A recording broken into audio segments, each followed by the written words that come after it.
You have got to learn to include yourself on the map of those which you serve. You have got to realize that all is one, and while service and self-sacrifice can be beautiful, we have got to remember how to include ourselves into our circle of care that we extend. I cannot tell you how much I needed to include myself into what I offer my whole life, and I missed out. I abandoned myself. I betrayed myself by always thinking that the most noble pursuit I could strive for is to be this selfless martyr who is constantly sacrificing all of his own needs and desires and wants and straight up necessities in order to keep the network of beings around me satiated or placated or satisfied. And it was in my own detriment. And I can't tell you how much I thought I needed permission from somebody else, but really I needed permission from my own self. I needed the audacity to include myself in my self-care. And balance saved my life.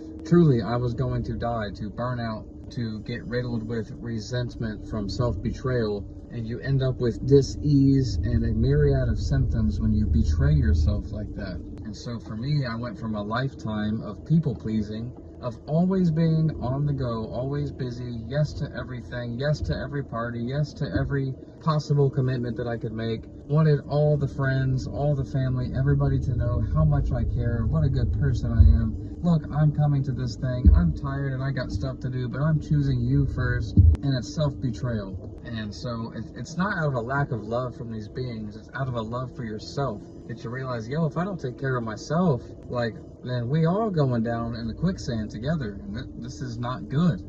God didn't put me here to kill myself in service to you. And so balance is key, and we have seasons of imbalance, and compensation will bring the pendulum far left and far right, and eventually you'll find your sweet spot. But I went through a phase where I had to say no to everything and go within and get really quiet. Instead of always chasing the next distraction or laugh or high or whatever, I sat alone and meditated and read scriptures and ancient wisdom traditions, and I spent years doing that.